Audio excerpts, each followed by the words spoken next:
earlier. Hopefully the numbers are correct. I went through and tried to fact check everything, but you guys call out anything you see. I just said, hey, wide receiver room pre-draft here. All right, that's the title. It said, let's take a deep dive into the Green Bay Packers' current wide receiver room as of April 4th, 2025. The Packers have built an intriguing group of young pass catchers over the past few years, and their wide receiver core has been a topic of much discussion. In spite of quarterback Jordan Love battling 3 different injuries in 2024 and the receivers fighting through significant drop issues, the Packers still finished 4th in the NFL in passing. Think about that. And that is in averaging an impressive 8.1 yards per pass attempt. If you hear some of the fan base talk about the passing game, Emilio, receivers, Jordan Love, you would think they're bottom third. We finished 4th, right? 4th. With 8.1 yards per pass attempt. And I like breaking that down just like points per play, things like that. That means every time you threw the ball, okay, every time you threw the ball, you averaged 8.1 yards of success. Now, of course, there's incompletions in between, but that means you made it up on the other plays, and that's what it kind of averaged out to. I think that's the true gauge of how efficient, how successful, how explosive an offense is through the air. Because I'm sure you look at that number, who's 32nd? Where are we? 3 yards of play, passing the ball. How are we even going to move down the field? Bingo. So, that's something that we need to keep up. And obviously, Matt's been crushing it with scheming. Let's get different plays in here. We got to keep improvising. The game's always changing. I think that's absolute. That's just point proven right there. He's getting it done with what we said, they can't catch. Jordan's hurt. Our O-line was, Swiss cheese sometimes. So I think that it really is impressive. Yeah, definitely. Deadfish says, this draft seems deep at wide receiver. I'd rather the Packers wait until the second round to take a wide receiver. I'd like either Higgins or Harris. Talking about Jaden Higgins or Trey Harris. If Golden fell to 54, I'd be okay with him there. There's nothing wrong with that, Deadfish. Nothing wrong with that at all, especially if it means in the first round you get a Walter Nolan or a Derek Harmon. Emilio, there's people sleeping on Walter Nolan, bro. And I'm telling you, mark my words, we're going to look up in a couple of years and go, I'll be damned. He is a beast. Really believe it. It's amazing the Walter Nolan slander out there right now. And you just turn on the tape, and he is just blasting guys into the backfield every play, playing with power. Again, we're talking receiver right now, but give me one of those dudes in the first, and then a Jaden Higgins or a Trey Harris in the second. Right. I'm good with that. I think that's a great plan, Deadfish. And we've talked about the fact that there's going to be, 20, 30 wide receivers that are going to go in the draft easy. So that's not a narrow margin. There's going to be a huge scatter shot. How many of those 20, 30 are actually going to pan out? All those different things. I think you do have a shot at it later on if you're, keyed in on something soon. Definitely. All right, so here's a breakdown of the key players, their roles, strengths, challenges, and the overall state of the room based on the latest information, including their 2024 offensive PFF grade. So I just went through the room here real quick, okay? Key players in the wide receiver room. Jaden Reed, he had a PFF grade of 71.7. His role, primarily the slot receiver, though he can play outside when needed. His 2024 performance, Reed led the Packers in 2024 with 55 receptions for 857 yards and 6 touchdowns, establishing himself as a dynamic playmaker. He's known for his speed, shiftiness, and ability to make contested catches, which is still wild to think about that. People see the drops and, he can't catch the football, and then we watch him make catches in double and triple coverage. Strengths are his quickness, versatility used on jet sweeps and end arounds, and a knack for big plays. He broke the Packers' rookie reception record in 2023 with 64 catches, showing his potential early on. His challenges have been Reed struggled against man coverage in 2024, and his drop rate was notable at 12%, 9 drops on 75 targets per Pro Football Reference. His usage also seemed to decline in the second half of the season with shorter targets rather than the downfield plays he excelled at earlier. Now, what could that be? Could it be Jordan Love not being able to step into the throw quite like he wanted to? Could it be the fact that Jaden Reed tweaked his ankle on an end around and now LaFleur knew, hey, he's not going to be able to stretch the field but the way we need him to? And then lo and behold, we get a top 30 visit with a 4.29 40. You know what I mean? It just makes sense. So it goes on to say contract status entering his third year in 2025. He's still on the rookie deal through 2026. We got it right here. So his cap hit this year, $1.9 million. And then next year he's under contract at $2.2 million. That's his cap hit. So and that's why you take those chances on receivers in the draft. I mean, it doesn't have to be Yeah, all right, we wanted to go for Christian to get him in 5th year. Fine. We didn't happen. We took Romeo. Everybody's on the 4-year. All right, let's see which one pans out. Which one are we going to pay? Because I mean, you have a growing offense right now. You've already paid some old linemen. You got Jordan paid, so you're at least kind of squared away there. You need to keep something in flux to keep those numbers down so that you can kind of get through it. Obviously, you're going to keep adding with the deals and all that, but I think that having a decent rotating crop of wide receivers is not going to hurt you in the long run. You could take Matthew Golden in the first, and 2 years down the road, Dontavian Wicks is getting $40 million. You know what I mean? Yep. So it's like it really could just be the luck of the draw. Whatever happens, you just got to take that best bet that you have for your team that's going to help them. You got Romero Hill in the house. Appreciate you swinging through, buddy. Good to see you. Greg Rice says it would speak volumes about the confidence the front office has in the wide receiver room if we didn't get one until late in the draft or UDFA. Elijah Badger, maybe? His receiving is tough. Pat Bryant, maybe? I'm just saying. Like, it would really speak volumes, Greg. And again, what's the ultimate goal? To improve your team, right? Okay, you got to identify what do we need to improve. The running game was solid. The passing game, we were basically 4th in the league, essentially, right? Now, the biggest thing that was wrong with our offense was Jordan Love turning the ball over. If he didn't turn the ball over, I think they would have had – their numbers would have been so high, it would have been like, holy cow, this is like Aaron Rodgers, Brett Favre type stuff. In terms of, especially with the cheapest wide receiver room in the entire league.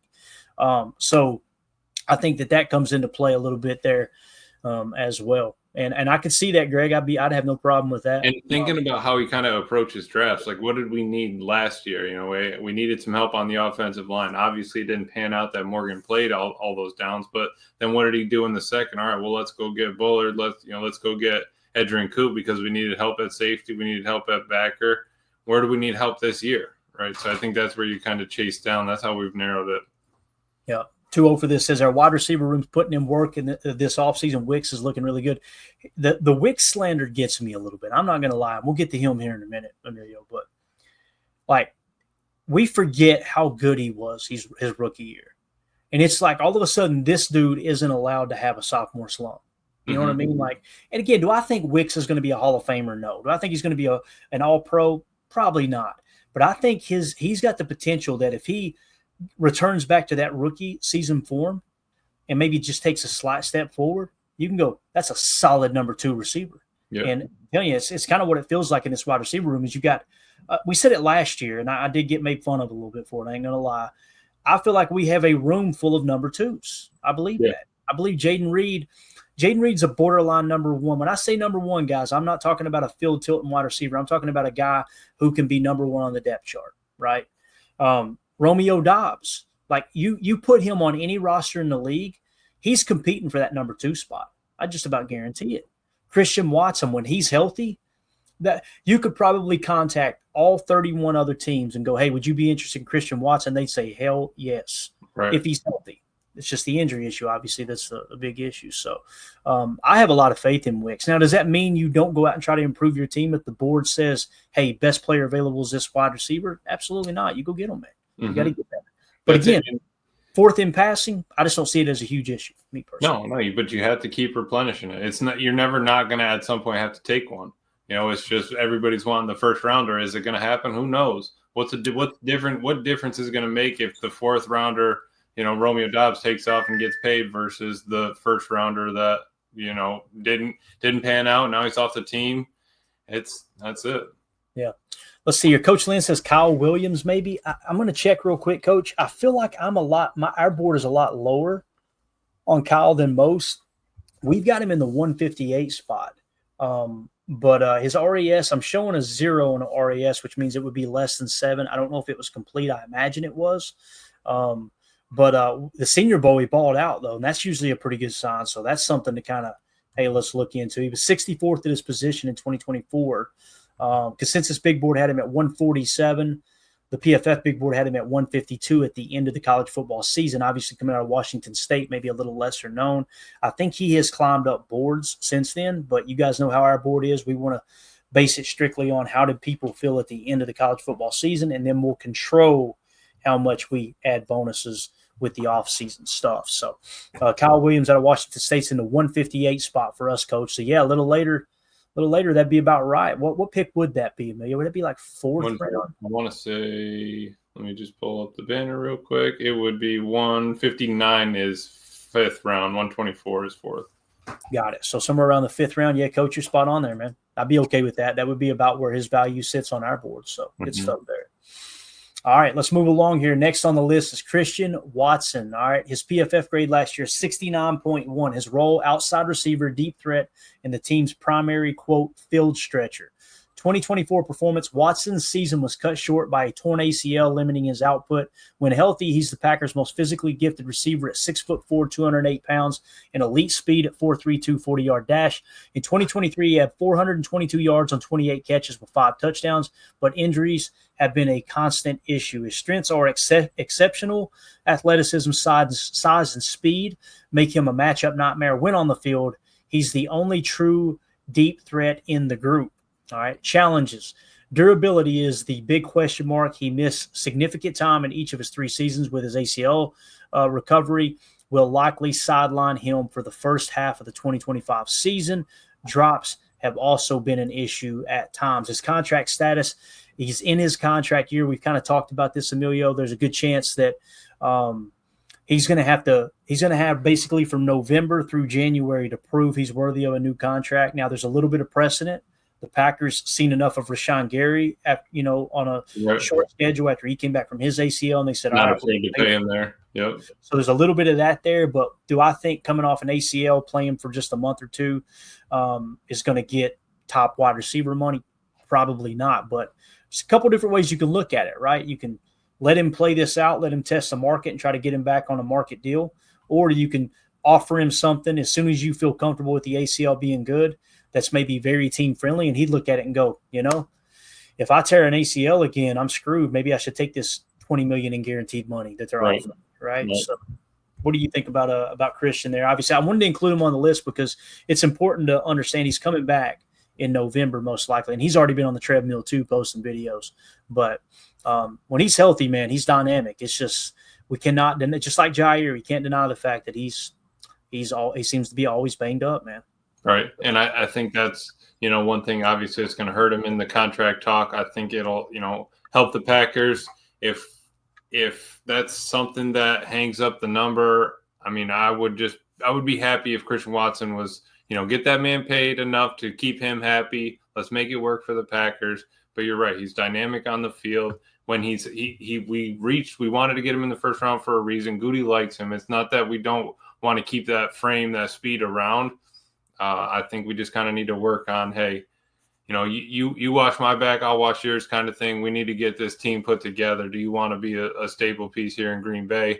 I love the way he fights. I love the way he works. He's a team player. He wants to be there. He's gotten 100 times better, well-spoken in front of the media. I mean, everything about him, he just carries the G. So I wouldn't be opposed to making that man a little happy, even if it hurts our bank, and say, all right, let's take a chance on something. I mean, how often are we risk takers as a Packers organization? It's not very often that we're, taking a shot in the dark there. And dealing with the Romeo Doubs issue last year, whether you believe Romeo, as some reported, was upset with his role in the offense, or if you think it was something, mental health aspect, which there's been people talk about that too. Christian Watson was a leader through that situation. He was vocal. Like, I talked to Rome about it and this and that. And he was just one of these guys that anybody who thinks that he's I hate using this word when I talk football because it's such a serious word, but anybody who thinks that Romeo Doubs is a cancer on this team, I challenge you to go back and watch the tape last year and watch how his teammates reacted when he made a play after that suspension. Yep. They love that dude. Yep. He's the farthest thing from that. He is a different kind of guy. You can tell he's extremely, extremely uncomfortable talking to the media. There's, to me, I met a lot of people like that growing up, where it's like you could tell they had a rough upbringing and they don't quite know how to interact with groups of people. I'm like that. You'll see it at the draft, guys. I won't shut up on the podcast. If I meet up with you guys at the draft, I'll be the most quiet person in the group because I can't stand being around crowds. I'm an introvert by nature, big time. Many people don't know that, but when you're a business owner and you got to talk to customers and colleagues and all that, you better get over it quick or you're going to go hungry. That's just the way that goes. So I relate to people like Rome, though, that's not that vocal, outspoken person. And man, it really pissed me off hearing some fans go, can he just not look happy? Can he look happy for once? Why do you care if he looks like he's happy? Right. What are we even doing here? He just scored a touchdown, and you're pissed off that he just handed the ball to the ref and didn't act like it mattered to him. Like, what are we talking about here? Give him the old T.O. blacked out visor just so he doesn't have to see. I mean, if people didn't see, his face, we'd be set. And then they wouldn't have to worry. Rome scored a touchdown this game. Move on from it. I think that, it's just – it really is crazy. But you think about it, after they go into their team meetings, right, they do the quick team meeting, then they're off to their position groups. Someone's got to take control of that room. No, right. I mean, someone's got to sit in the chair and say, guys, we got to catch the ball. We got to do this. We got to block. We got to help out Josh. We got to help out Jordan. That's something that has to be done. And I think that Christian probably has taken that belt. So who's going to step up now moving into the season? Who's going to take the reins this year? Because, hey, man, it's 2025 is coming up. We got to go. Christian's not going to be here. Somebody's got to take that torch. Yeah, absolutely. All right, we're going to talk about Romeo Doubs when we come back on the other side. For those of you listening on the pod, we'll see you over there for hour 2. We appreciate y'all. For those of you listening on the pod, got it on loop. Oh, boy. Boy, I'll tell you, we take 10 for granted, don't we? Dude, just absolutely. Welcome to hour 2. This show sucks, you know it. And we're back. All right. So it's Doug Kirchner. I hope I'm saying that name correctly there, sir. Ronnie Lott never smiled in his life, and he was the GOAT. Amen to that. Ronnie Lott was, if anyone who just heard that name mentioned, who's Ronnie Lott? Shut this stupid show off. Go to YouTube right now. You're already on YouTube and just search Ronnie Lott highlights and sit back and enjoy. It's absolutely awesome. So, all right, Romeo Doubs. PFF grade last year, Emilio, 69.7. His role, outside receiver, possession, target, and third down specialist. That boy, he is who Jordan Love is looking for on third downs, and he usually delivers. 2024 performance, Doubs caught 46 passes for 601 yards and 4 touchdowns in 13 games. He's known for reliable hands and disciplined route running in the short to intermediate range. His postseason performance in prior years, 234 yards in 2 games. That's wild to think about. We forget that. In the playoffs of 2023, in 2 games, he had 234 yards receiving. You think Jordan ain't looking for him in tough times? Highlights his clutch ability, strengths, consistency, and toughness. He's often Jordan Love's go-to guy in critical situations, has the best hands in the group with an 8.1% drop rate career average. All right, challenges, 2 concussions late in 2024 raised health concerns and a 1-game suspension for conduct detrimental to the team. If you guys are wondering, he skipped practice. He basically didn't show up to practice. They were worried about him. When the rumor came out, he missed practice. I'm not going to lie, man. I immediately went to, oh, no, something bad's happened. So I was happy to hear that he just didn't go to practice. I know many fans weren't happy about it, but I thought for sure something had happened, like, oh, this is going to be horrible when we get the news. So thank God it wasn't that serious, but suggests potential chemistry issues. He's not a deep threat, limiting his ceiling. All right. Contract status like Watson, he's in the contract year in 2025 with free agency looming in 2026. You see the cap hit this year is at $3.5 million. He's going to be an unrestricted free agent, and that will be in the year 2026 next year with him turning 26 years old. We kind of talked about Romeo a little bit, but what do you think about Rome, man? Do you think there's a chance they extend him? To me, it seems like if I had to put money on Emilio, I would think unless he's going to take an extremely team-friendly deal, they're probably just going to let him walk into free agency, I would imagine. What do you think about that, man? Am I off there? No, I don't think you're off. I think my take would be that Jordan Love really has a strong relationship with him, and I think that if Jordan, I think if Jordan put in a good word, they would probably put in a little bit of effort to try to bring that man back. I think that he's given him and shown him enough. Besides the 2 concussions at the end of the year, like, what is he? He's been out there. He's just been consistent, right? He's one of those guys that kind of puts his head down and just works. Lunch pail dude, right? You bring the lunch pail to work, go home. And I think that Jordan would really want to try to keep him around. If it's, obviously Jordan knows, all right, I can't keep everybody, but that out route to Romeo on the sideline, toe touch, I mean, that out route is like, that thing is unstoppable, it seems like sometimes. It is, yeah. So you go back and watch the go ahead, I'm sorry. No, I was just saying that would be kind of my take. I think that Jordan might try to put in a good word, and if I know you're saying team-friendly deal, they might feel like they're going to bend at some point. They always can't get a deal, at some point you are going to have to shell out. Though trust me, I'm only looking for the yellow sticker. Jacob is too, right? That's probably he's out there shopping right now at Ross. Absolutely. 2-0 for this says, until the concussions kept happening, I was sure they were going to extend him. Yeah, that whole this is like, they might trade him, blah, blah, blah. That went real quiet because I'm telling you, it was like the first game back, he got the majority of the targets. You remember that? Yep. And it was like if Matt LaFleur was pissed at Romeo Doubs, like, I don't want this guy on my team, do you think they would have marched him out there and gave him all of those targets? I think he's a pretty key part to the offense. He is. Yeah. As Greg Rice says, no call, no show is big, but if the coaches are good with it, yeah. And that was the big thing. I seen Coach Lynn said it was 2 days.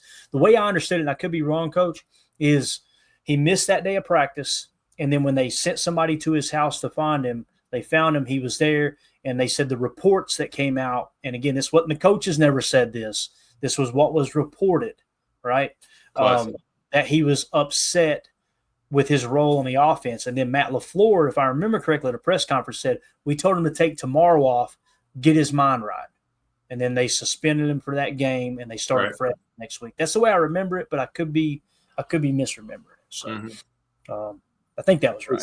Sometimes you just need a breather, right? You got a lot built up. Let's just reset, man. And if it happened during the season, I mean, if it happened right now, would we even know about it? No. You know what I mean? Like if it's, something he's going through, just need a quick reset. All right, it's whatever. Yeah. Moving along here. The newest addition, Mecole Hardman. I threw him in above Tay Wicks. All right. Now, I'm not saying that he's going to start over Tay Wicks. You guys heard me how I feel about Tay. I think there's a chance he can return back to his rookie form and take that next step and improve. But with the Mecole Hardman signing, I looked at it and was like, okay, Christian Watson's going to be out, right? Who's going to be the deep threat? Let's say we don't draft any wide receivers. Jaden Reed's going to be your slot. Use Mecole Hardman occasionally on the outside with that blazing speed to stretch the field vertically. You got Romeo Doubs in the boundary X. Tay Wicks can play both the slot, the F, or the boundary X, right? He can really play all three positions. That's the other thing that people don't want to give him credit for is he can move around and play all of those positions. He's got the route running to play in the phone booth that you need at boundary X. He can do the cheat motion and still use the footwork to get open out of the F, all those things, right? So when I look at Mecole Hardman and his role, I feel like this was a signing in case they don't get someone like a Matthew Golden who's got blazing speed, or they don't get someone like a Jaden Higgins or a Trey Harris who's got the height and the ability to beat man coverage and stretch the field vertically. Right. That's why I put him slightly above Dontavion Wicks. Now, here's the thing. He's got to learn the offense. And Andy Reid's offense, quite a bit different from Matt LaFleur's offense, right? If you're going to play F, and maybe they'll just put him at Z or even X at times and put Rome in the Z. If you're going to play F, you've got to know all those choice routes along with where that cheat. The thing that people really take for granted, and I believe they do because I know I was taking it for granted. Emilio, the timing it takes to get that cheat motion to the perfect spot as the ball's snapped and everybody's – I mean, that's a lot more difficult than it looks. Orbit, yo-yo. I mean, the yo-yo, Clay. Come on, you think about it. You get them coming across right, and you got to time that up. You're coming across right in front. You're at the wrong time. You got to spin back around, and then you double back. Then all right, we're running a route out of this. We're going to trap underneath it. I mean, it's kind of crazy, but that's the stuff. You're right. If you're not doing that all the time. But it's the same thing. We want to bring in a number one wide receiver. We want to draft a number one wide receiver. He's still got to learn all that too. I mean, you can always, put him on the outside running 9, but how long can we get away with that until, you need something else from him? Right. Exactly. All right, so here is the breakdown of him. Role, veteran depth and potential speed option. 2024 performance, Hardman signed this offseason. Signed this offseason. He brings experience from his time with the Chiefs. He's not a star, but adds a speed element, 4.33 40-yard dash. His 2024 stats with the Chiefs were modest, with only 12 catches for 90 yards and limited snaps. He was injured, if you guys remember. But his higher PFF grade suggests efficiency in his role as a complementary piece. His strength, speed, and return ability, plus playoff experience. You guys remember the corn dog play? They literally Andy Reid named the play corn dog, where he was McCole Hardman motioned over, if I remember correctly, ran that zipper or that yo-yo, and then they hit him out wide really quick. Right. Yeah. That basically was the game-winning touchdown in the Super Bowl.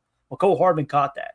So, obviously the injuries were a challenge last year, but he has that playoff experience. Catching a game-winning touchdown in the Super Bowl is not just it was an easy catch. No, that's ice in your veins type thing.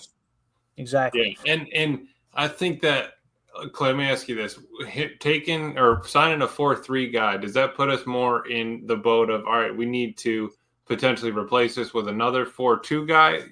Looking at Matthew Golden, like, are we picking him up to put him at the the floor of the room, or does taking a 4-3 guy in free agency open us up to the lengthy, tall, quote unquote man beaters if they're bigger body type guys?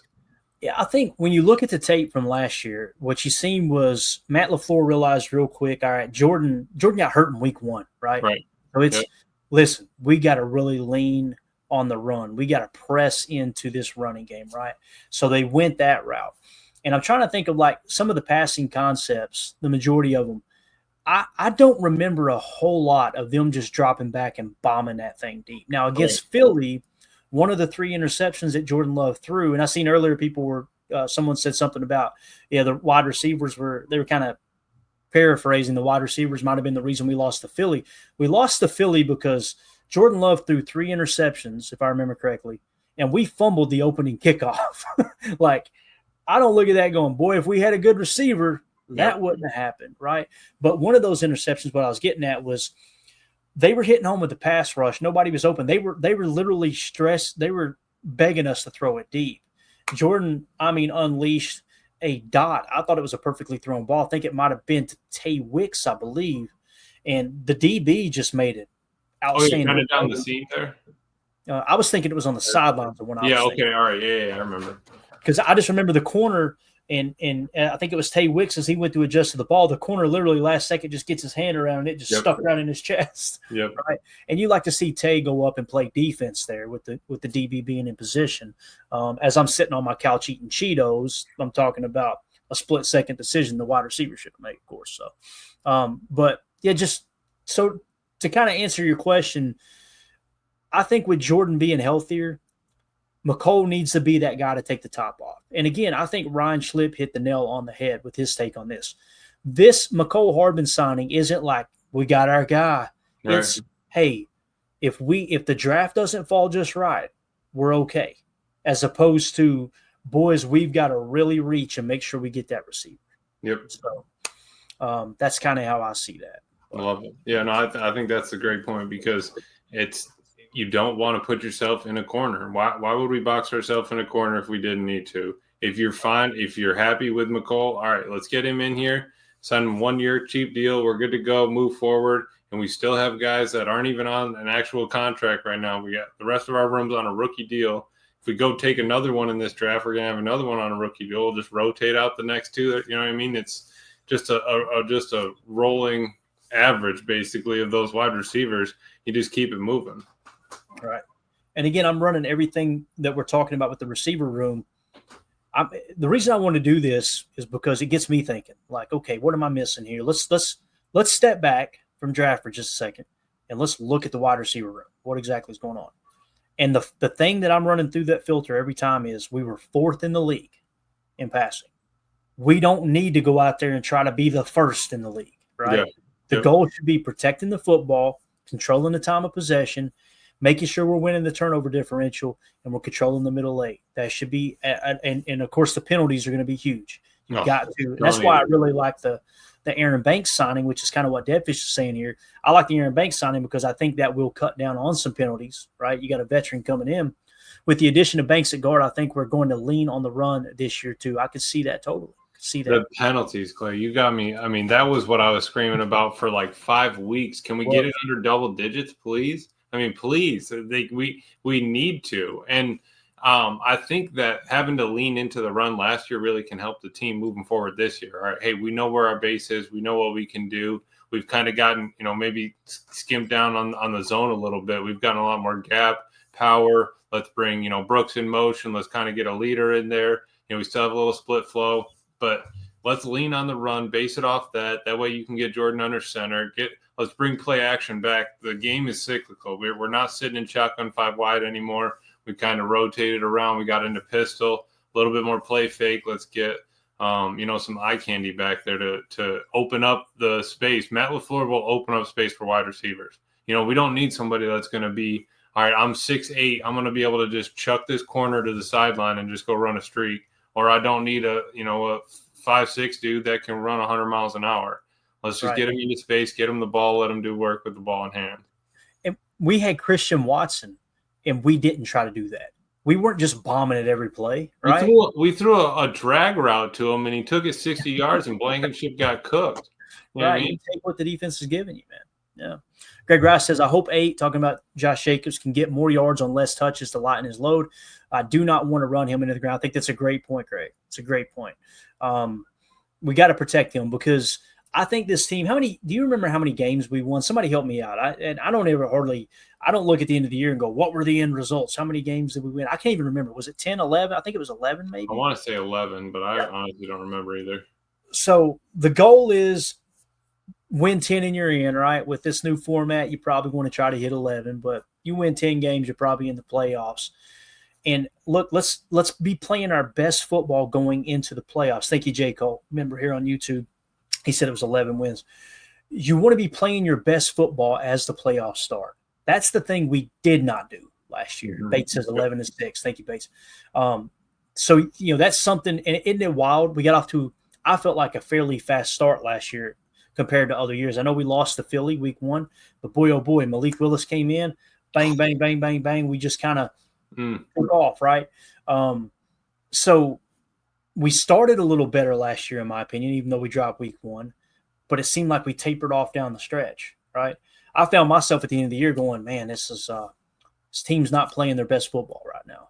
And that's not where you want to be going into the playoffs, especially with Jordan battling injuries, things like that. But the other thing I want to say with what Greg Rice said there on Josh Jacobs, I think we will take some of that load off of him, Greg, because now Jordan Love's going to be healthy and we can run more of those wide zone boot action plays, right?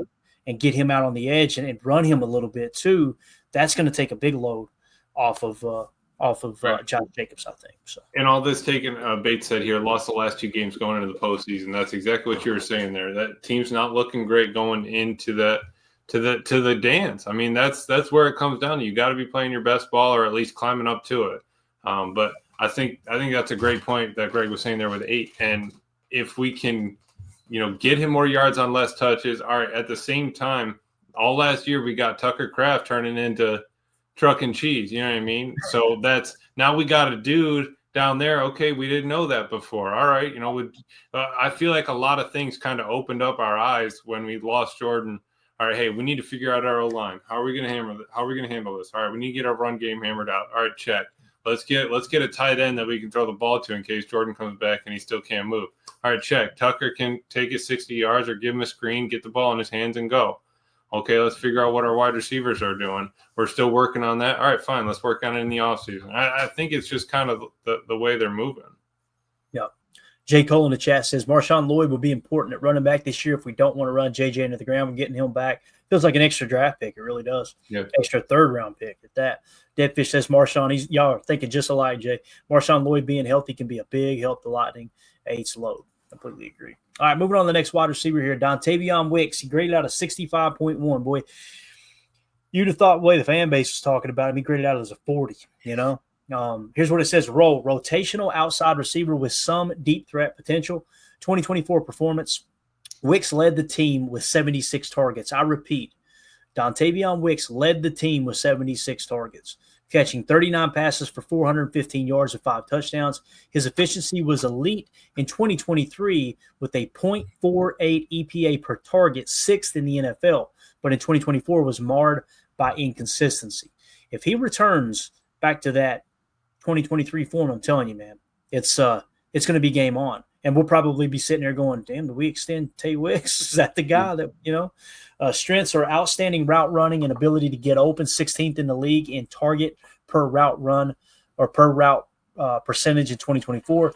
When he catches the ball, he's a playmaker. Challenges, drops were a major problem with a 27% drop rate in the first 10 weeks, though it improved to 10.7% later. He's still developing consistencies. That 10% make me feel a little bit better there. So it did get better. But with 27%, it's just you can't have it. Cannot have it.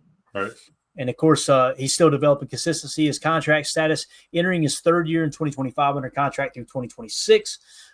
So he's got this year and next year left, guys. His cap hit's only $1.1 million this year, $1.2 million next year. I think that's money well spent, in my opinion. So. Yeah, I think you were spot on earlier with the, hey, can he have a sophomore slump? Absolutely, right? You got tape. You came in as a freshman, started cooking people. You did great on your moves. You know that you had. Okay, they got tape on you. Bam. All right, we had a little bit of an issue. Maybe I'm not playing great. I don't want him. I don't want it to get into his head, kind of thing. Just move on, man. We got a whole nother year. You got another year on that contract. Just play football. Play what you've been playing your whole life. And you see it kind of. Hey, I had a tough go at it at the beginning of the year, 27%, 1 in 4 passes to him, being the 16th leading. I mean, he's a top number 1 wide receiver in targets, right? So having 25% drop, not ideal, but it's not like we lost all those games either.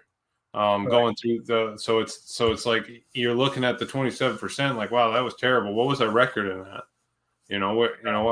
All that matters at the end of the day is win-loss columns. Can we get to the playoffs? Can we win the big game? And he was helping us win games at the time, though his numbers weren't great. I'd say get him back here next year and put in the work in the offseason like everybody does. Yeah.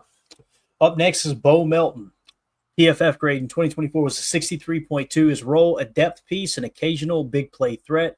2024 performance, Melton has been a fringe roster player, but flashed potential notably with a 105-yard game against the Vikings in 2023. His 3.01 yards per route ran in limited action that year led the team. Strength, speed, and upside in small samples. He's a former 7th-round pick who's earned a role through hustle. Challenges, he's limited snaps, 94 snaps in 2023's final weeks, means he's unproven as a regular contributor. Contract status likely still on a cheap deal with free agency not imminent until 2026 or later. As you can see here, too, in 2026, he is a restricted free agent. So if the Packers want him back, they will have him back in 2026. Bo Melton, I think he's been worth the money. I mean, his cap hits $1 million flat, essentially $1,030,000, right? It can't get much cheaper. Yeah, and I mean, not only that, with the cheapness of the contract, the amount of value we got out of this clip. Cheese curds make my stomach hurt all the time, but I do eat them though. When I yelled that to him, remember when we were in I yelled that to him, and he took, dude, I am so mad my phone stopped recording it. I said, Bo, cheese curds make my stomach hurt. I do eat them, though. My man turned around on this walk to the bus, put his hand up, started laughing like that. That's the kind of guy, the run we got out of that. Yeah, and then he retweeted you. Tweeted you the following day, didn't he? Appreciate the love, man. That was great, dude. But again, he's a guy. He's got a faster 40 time than Christian Watson. Right. We've seen him in mop up time play F last year. I'm kind of feeling like he's going to be the backup F, which makes me think McCole Hardman, if we don't go out and spend an early draft pick, a 1st or 2nd round pick on a wide receiver, McCole Hardman will be that Z stretch in the field. Romeo Doubs, Dontavion Wicks, and the X and the backup slot row as people get banged up, which is going to happen throughout the year. So Bo Melton can be that extra F, and then he can stretch the field vertically too, man. And again, we didn't see him do it a whole lot. But I think it's because Matt LaFleur, that's just not his offense. He's not just going to go out there and bomb it deep because the guy's got 4.3 speed. So, right. Coach Lynn says here, Bo will be fighting for his job this season. Right. I think that's definitely a possibility, though I do think, to your point, Clayton, Matt knows that he knows the offense. He put him in a bunch of different options. He knows the choice routes. He knows when we're, three by one, where he wants that inner slot to go. We want him on a climb, tornado route, whatever. I think that kind of knowledge is going to help Bo. If all else, if his athletics don't help him, hey, he still knows that we can put him in as flyer. Who's going to be the backup? How quick is McCole going to learn, or if we draft somebody tight? Yeah, Coach Lynn says, does he play special teams? Let me tell you this. Oh, I can't remember how much special teams he played, but on Madden, first move I make in the depth chart, he going to kick return. I'm telling you, we take it 99 all the time. Wasn't he a gunner on punt return or on punt? It makes sense. I'm pretty sure he's a gunner on punts. I'm pretty sure he gets a lot of run at special teams. Yeah. So, yeah, there we go. Let's see here. 2-0 for this. Bo is always right at the catch point on punt. Yeah, there you go. Punt pro. Gunner routes. Good stuff, man. Good stuff. All right, next on the list is Malik Heath, 62.9, as we call him, water cooler on here, right? His role, special teams contributor and depth receiver, 2024 performance. Heath played 264 offensive snaps as an undrafted rookie in 2023, catching 15 passes for 125 yards and a touchdown. If you guys remember, the touchdown should have been the game winner against the Giants if we didn't go press man the following drive there, and Keyshawn got cooked. And then all of a sudden, everybody was saying, we need to play more. I said, press man. We're nowhere to be found in Twitter mentions that next week. Yep. That's a story for another day. Strengths, he's a willing blocker. Look at that, Amelia. I did not put that in. The AI generated that. They said he's a willing blocker and special teams value, 71 snaps in 2023, more than all other receivers combined. So, yes, he is a special teamer. Challenges, limited receiving production, and not a dynamic athlete. So, when you hear that, you think, okay, but he's got 4.3 speed, right? Just because you run, 4.3 speed in a straight line doesn't mean you're extremely dynamic. Like when you look at McCole Hardman and how he moves, you see, how he can be dynamic. Yeah, same thing with Jaden Reed. Like when you see Jaden Reed, especially his rookie year on the jet sweeps, man, it looked like everybody else was in slow motion.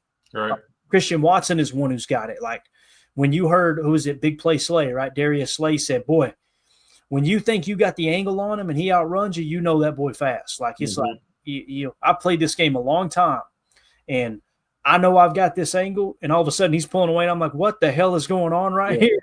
Few people can break the angle speed barrier. You know what I mean? That's having that kind of breakneck speed is unreal. The straight line wide receiver, the go-to thought for me is Clifford Franklin in the replacements, Clay.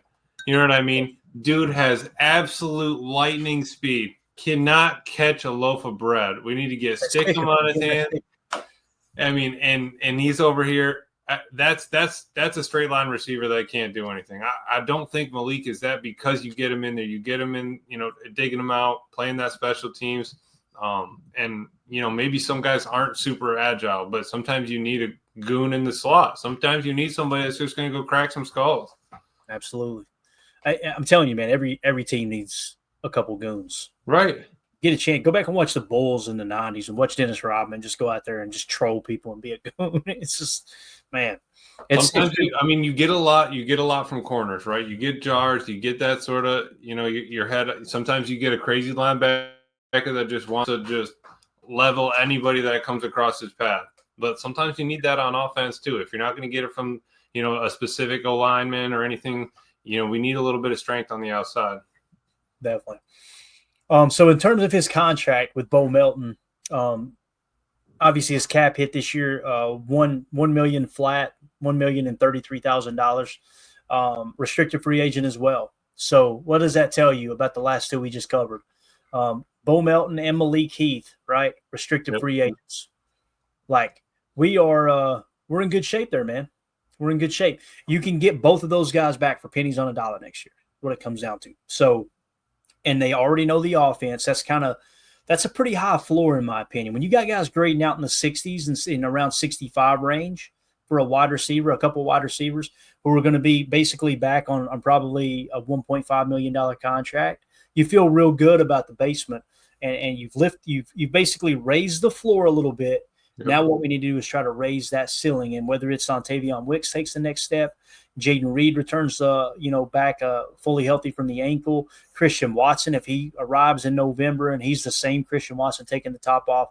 Oh, by the way, if you land a Matthew Golden and a Mecca Egbuka, a Jaden Higgins or a Trey Harris, some of these receivers we like a lot. Pat Bryant maybe a little later, or Kyle Williams, like Coach Lynn was saying. That puts you in a really, really good spot, man, in my opinion. And again, I'm running all this through the filter of not coming through Twitter going, damn it, we need another one receiver. I'm running through the filter going, boys, we were 4th in passing. Yeah. So we all calm down, please. Yeah, no, seriously. Please. I mean, that's exactly it. I said it after the Eagles game, Emilio. Like, when we lose a tough game, I don't get on the post-game show and let's just complain, the sky's falling. Let's argue with people in the chat. I come in and go, what happened? Why did it happen? Mm-hmm. Why did it happen? We got one injury at left guard, and the offensive line went all to hell in conjunction with the kick returner fumbling the opening kickoff return and our quarterback throwing 3 interceptions. Really 2, because that one was, boys, we got to take a shot sooner or later. Everything else ain't working. Right. So if you get Jordan to clean up the interceptions, you went and signed Aaron Banks to help shore up the offensive line. By the way, Jordan Morgan will be healthy now, so it's already going to be, in better shape. What you've done with that free agent acquisition is you don't have to reach for an offensive lineman now in the draft. Like we were talking about, remember when we were doing the early mock drafts? We were always, man, we got to get an offensive line first round probably. That was why the Eagles kicked our ass, right? And then you turn right around and you sign Aaron Banks. Now you go, okay, we back off that. Wide receiver, you sign McCole Hardman. We don't have to get crazy at wide receiver. Let's let the draft come to us, right? I really like where we're at. So, yeah. I see what Goody did now is what I'm saying, Emilio. Like absolutely. With the offseason moves. Absolutely. And to the point of the receivers coming out of the draft, what still sticks with me is Goody saying, hey, these guys are coming out are more ready to play than ever. All right, well, we picked one up in free agency that we know, we have a baseline. We know what he can do. Zipper, flyer, return specialist, all that stuff. Okay, these guys coming out, which one's going to be the best for this team? What if we don't even end up taking one? What if it's just UDFA sign a couple and we just use the draft picks on something else? I mean, we really don't know. What if they're just super happy with the receiver room and we're good to go? I mean, it's that's a crazy thing to think about. It really is. Coach Lynn says 4th in passing with a bunch of drops by all our wide receivers and tight ends. I mean, just imagine if they clean up a third of the drops. You're probably sniffing top 2 in passing now, right? Yeah, that's the reality of it. It's a great point there, Coach. All right, let's wrap this up here, man. Overall state of the room, strengths. The Packers wide receiver room is young, deep, and versatile. They don't rely on a single wide receiver one. I love how I put it in parentheses. I didn't even have to do that. They know what's going on out there in the Packers Twitter world, but rather a committee approach which keeps defenses guessing. Reed's playmaking, 71.7 PFF. Watson's athleticism, he had a 69.1 PFF. Dobbs' reliability with a 69.7 PFF.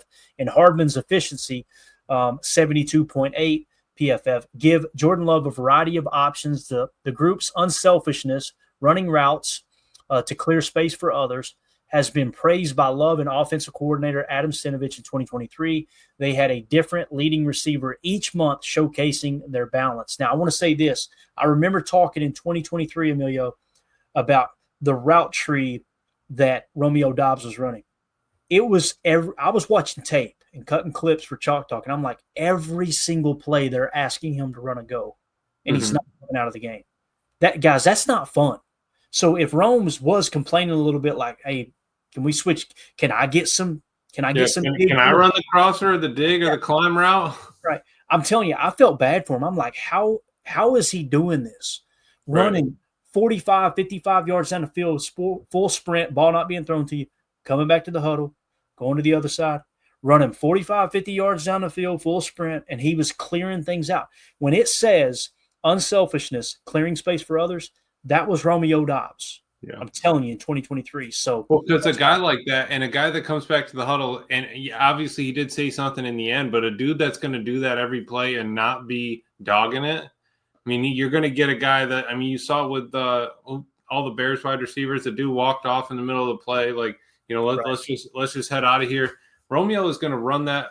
You got to run it out, or else you're not going to get the safety to bite. You're not going to help out Tucker underneath. You're not going to help out Josh Jacobs holding them on the play, whatever it is. if you're dogging it. Yep. So the challenges, health and consistency are the biggest hurdles. Watson's injury history reflected in his 61, it says 69.1 PFF rate. Obviously, it's not reflected there.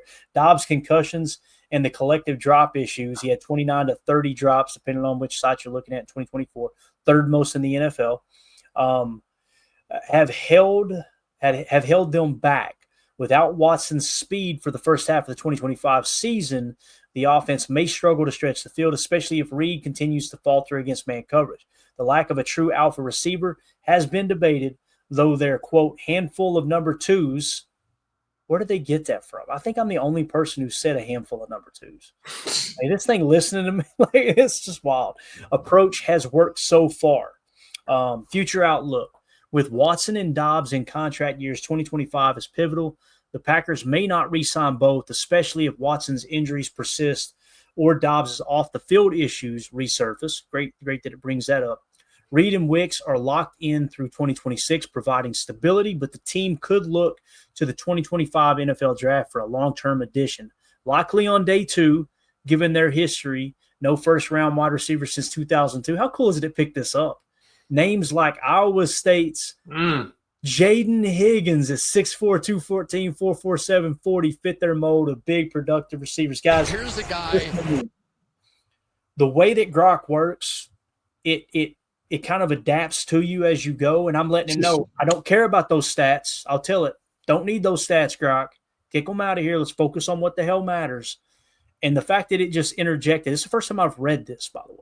I literally threw it together and tried to clean it up a little bit and then put it on a Patreon. The fact that it picked up on Jaden Higgins, I think Jaden Higgins might be a Packer, boys. I don't know. I'm just saying. And if it happens, I'm going to be paying for some repairs at the Airbnb because Tim can throw something through the window. It's going to get out of hand if that's the case. Oh, man. All right, final thoughts. The Packers wide receiver room is a fascinating mix of potential and question marks. They've exceeded expectations since trading Devontae Adams in 2022. I would agree with that. But 2025 will test their depth with Watson sideline and 2 starters nearing free agency. If Reed can clean up his drops, Wicks can find consistency, and Doubs stays healthy, this group could take another step forward. Notably, the Packers have shown interest in bolstering the position through the draft, with 2 of their 8 top 30 visits this offseason being wide receivers, Texas Matthew Golden and his Longhorn teammate Isaiah Bond. How about it picking that up?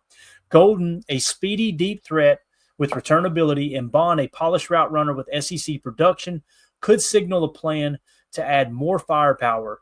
For now, it's talented, unselfish unit that thrives on unpredictability, though a splash addition, whether via the draft or elsewhere, wouldn't hurt.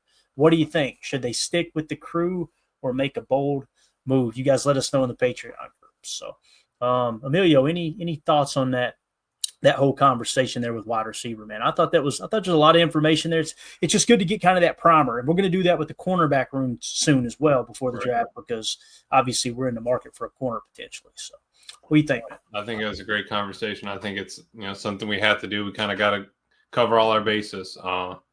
They're doing the same thing. We're trying to do it too, just 3 steps behind him. And I think that, being able to kind of track who's going where, who do we like, what kind of body frame, okay, X, Y, and Z does all this matchup. Would Matt LaFleur like to do it? I think it's all kind of a numbers sort of guessing game, and it's all about projection. DJ always talks about it. I mean, it's like they projected them out of high school to be what they could. They're projecting them out of college to see what they could be in the NFL. And